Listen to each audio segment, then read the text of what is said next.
নমস্কাৰ বন্ধুসকল, কেনেকুৱা খবৰ আপোনালোকৰ? আশা কৰিছোঁ আপোনালোকৰ খবৰ নিশ্চয় ভাল হ'ব।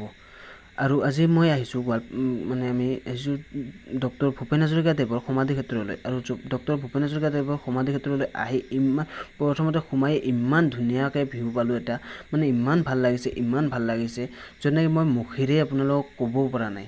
আৰু ডক্টৰ ভূপেন হাজৰিকাদেৱৰ আপোনালোকৰ প্ৰতিমূৰ্তিটো চাইছেনে, ইমান ধুনীয়া লাগিছে। আৰু ডক্টৰ ভূপেন হাজৰিকাদেৱৰ জন্ম যেতিয়া হৈছিল, জন্ম ইয়াতে তাৰিখটো লিখা আছে আৰু মৃত্যু তাৰিখটো ইয়াতে লিখি দিয়া হৈছে।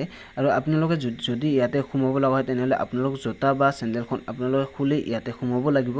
আৰু ইয়াতে সমাধি ক্ষেত্ৰলৈ আপোনালোকে অকল পানীহে লৈ আহিব পাৰিব বা পানী খাব পাৰিব। ইয়াতে বাহিৰা বস্তু আপোনালোকে খাব নোৱাৰে, কাৰণ বাহিৰা বস্তু খোৱাৰ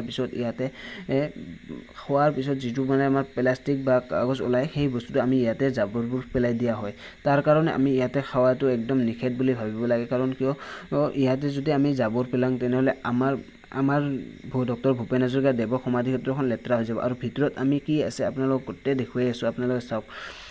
ইমান ভাল লগা ফটোবোৰ আছে, ইমান ভাল লাগিছে। তেওঁৰ ফেমিলি ফটো আছে ইয়াতে। আৰু ডক্টৰ ভূপেন হাজৰিকাদেৱৰ যিমান ফটো আছে গোটেই ফটো ইয়াতে ৰাখি থোৱা হৈছে। আৰু ইমান বেছি ভাল লাগিছে।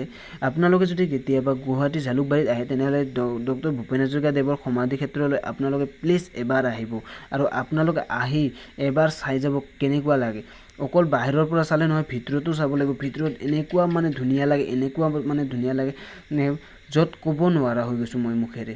কাৰণ ডক্টৰ ভূপেন হাজৰিকাদেৱৰ সমাধি ক্ষেত্ৰখনত আৰু ডক্টৰ ভূপেন হাজৰিকাদেৱৰ সমাধি ক্ষেত্ৰত ডক্টৰ ভূপেন হাজৰিকাদেৱক য'ত মৃত্যু দেহটো য'ত জ্বলাই দিয়া হৈছিল, সেই ঠাইখিনিও আমি আপোনালোকক দেখুৱাম। আৰু আপোনালোকে এই ভিডিঅ'ৰ যোগেৰে আপোনালোকে দেখক।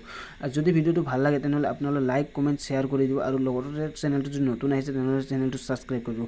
আৰু এই ঠাইখিনিতে